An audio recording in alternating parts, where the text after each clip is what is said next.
Какви автобуси се возат по македонските патишта? Се поголемиот број на автобуски несреќи го отвора ова прашање. Користењето на автобуски превоз, без разлика дали се работи за меѓуградски, градски или меѓународен, е најефтината варијанта за да се стигне до одредена дестинација, но убедливо и најнебезбедната. Граѓаните не се чувствуваат сигурни кога се возат со автобус. Кажете ми, се чувствувате ли вие безбеден во автобус? Па не се чувствам, а се возам со ЈСП. Ми е страф и да се качам и кој ќе се симнува. Треба контрола да се вршат на автобусите, технички прегледи, она редовното што е. Да се направат сите корекции што треба, сите поправки, така, а не тоа е хаос во автобусите. Технички исправност, ЈСП нема пари. Мислите дека кога ќе пратите деца или внуци на екскурзија, се плаште ли за нив? Безбедни се тива? Не се безбедни. Не се. Не, сигурно. Која е причината за зголемениот број на автобуски несреќи?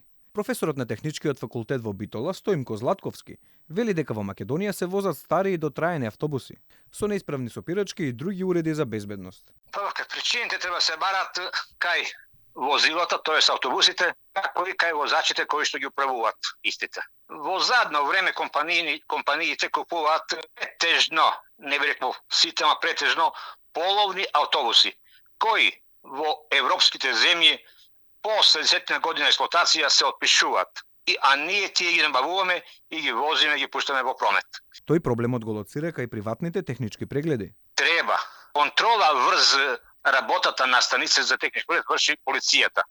Таа полиција треба направи блиц проба, да земе еден автобус полуисправен и да покуша да го регистрира во повеќе прегледи.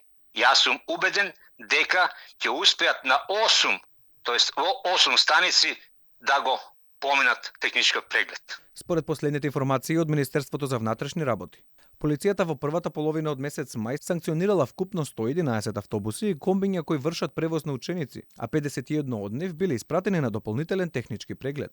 Според член 42 од Законот за возила, доколку се утврди техничка неисправност на возилото, возачот добива казна од 400 евра. Но доколку при контрола на автобусот се утврди дека е регистриран како технички исправен, а при тоа системот за сопирање покажало те е неисправен, треба да му се одземе лиценцата на правното лице за вршење технички преглед, а казната е 5000 евра.